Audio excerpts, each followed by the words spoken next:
like 5, 6, 7, 8. What's up, A&S Squad? It's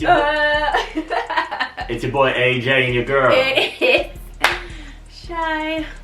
And we're just gonna we're just here yet again to talk about and be vulnerable, but at the same time be real. We gonna keep it real. How to effectively communicate. First, time out. You know that's my pet peeve. Good. Y'all, before we get into this video, make sure y'all like this video. Oh my god. Comment below and subscribe. I like to tell the people to subscribe, okay? You could have done that when I was finished talking. But you was about to introduce the video, the topic. I don't care. I do. Go ahead. Now you can introduce the topic. I already told them. Effective communication. And like. Effective communication. Effective communication. How the hell do you get your point across with dominant partners? How the hell? Is this their question or our question? It's the subject.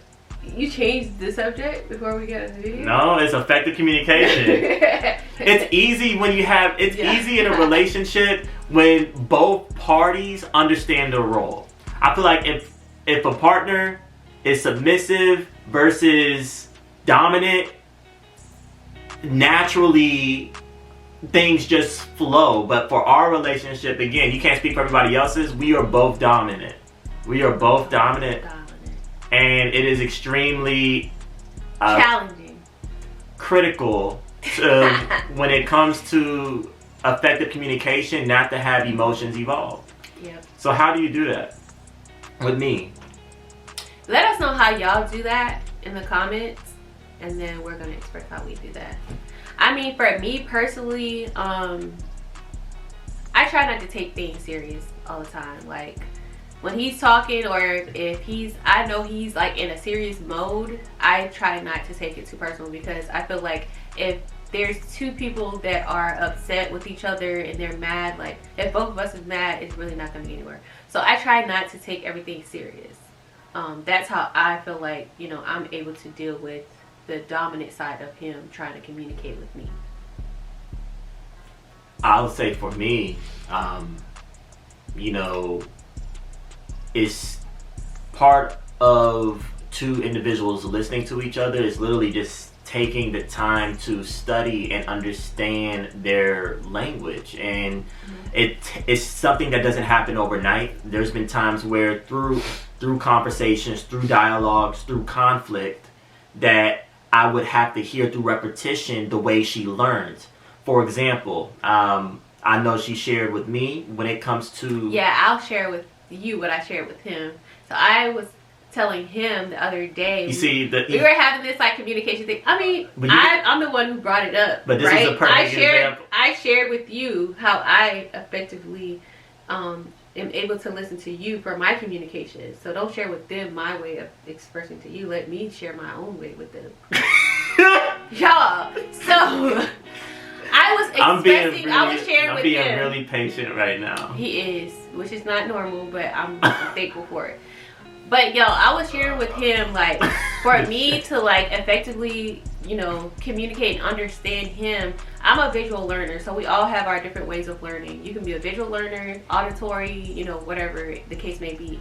I'm visual with everything. So for me, like, even though he don't express as far as like speaking and talking, if he has an attitude or just a mean demeanor about like the way he's like moving or whatever, that to me, that's talking to me, because I'm looking at that and I'm taking it in like, dang, like, what did I do, or what happened. He's not communicating and talking to me, but I can see it in the way that you're reacting. So I was expressing to him, that's my way of communicating. And to see for him to do that all the time, it's basically like him talking to me, expressing to me how he feels. With him, it was the opposite. Him being quiet was his way of, not escalating stuff. But he wasn't really thinking of, oh, well, since I'm mad or reacting this way, it may be affecting her, it may not be affecting her. So, yeah. My thing is, when it comes to our encounters, of our dialogue, again, I'm all about respect. I think in any kind of relationship, I, as a man, or in general, it doesn't matter who, but you want to be respected. And the huge thing about being respected for me was the way somebody can effectively communicate without their emotions. Most of us, I would say most of us, because I mean, you wouldn't be on this channel if you didn't relate to some shape, way, or form. But growing up in your childhood, your parents may not have had or set examples of how to effectively communicate. It you either have two parties that are being extremely dramatic to the point where both parties are yelling at each other, to the point where you would have to get law enforcement and other parties involved, right? So if we're talking about breaking generational curses, if we're talking about not repeating cycles, right, and creating an environment where when we choose to have children someday, if God blesses us with that, or any environment, that we understand that life and death is in the power of the tongue. I think, especially now, we are in a season where a lot of us have the freedom of speech in our platforms, social media, and behind the typewriters, behind the text messages. And I think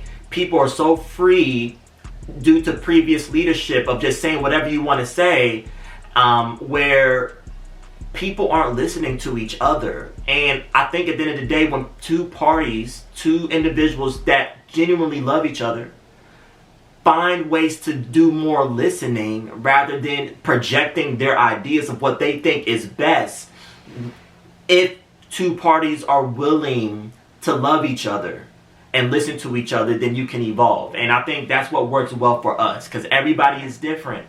Everybody is different, like my baby was saying earlier. And that's what keeps us going. Ultimately, one, keeping God first, whoever you want to believe in. First, keep him first. And in the midst of everything. Yeah, whoever you want to believe in. Again, I just can speak to what works for us. But that allows us to forgive each other daily, you know, and work it out, not going to sleep mad at night. And if you do, just taking time to understand your partner, when to give space, when to come back.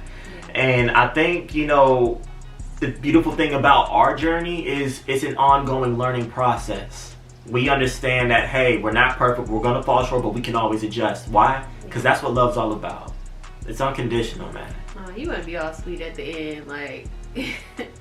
So what do you, what ways do you effectively use for your communication to understand me more?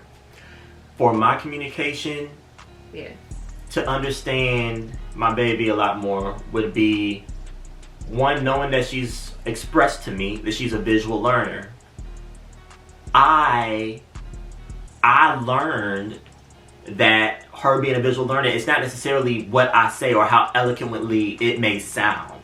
I've learned, since she's visual, communication is literally 70% nonverbal. So my expressions, the way I carry myself, the way I look at her, my tonality, my body language, that's what she is listening to rather than the words that are coming out of my mouth. Because that's what she expressed is her language.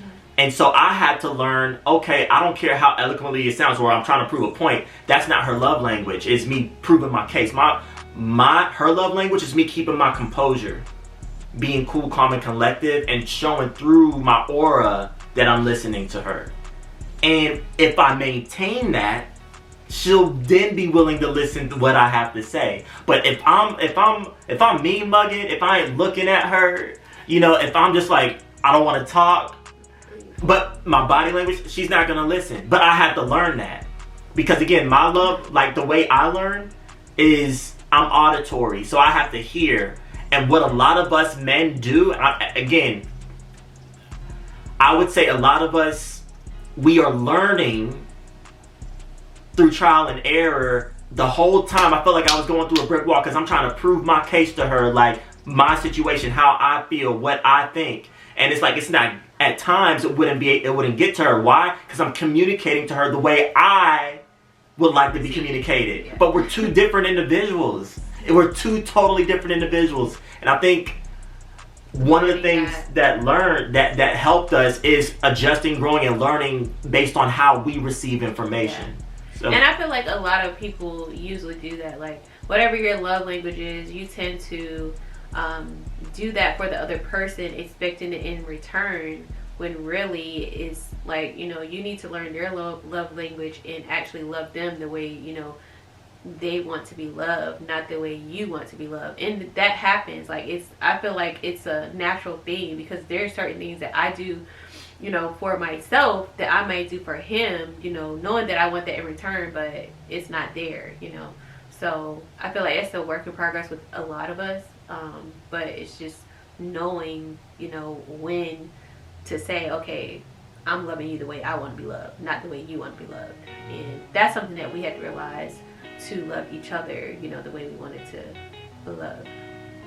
So, yeah. And so with one of the things that we want to do with our channel is part of us not only being vulnerable, but also application. Like, we want, you know, our viewers to be able to apply what works and take away things that they may feel they can implement in their relationships versus if they want to go about in their dating, right? And so just two takeaways we would like for you all to do, if you do choose to, is there's an acronym that I learned the other day called HALT, okay?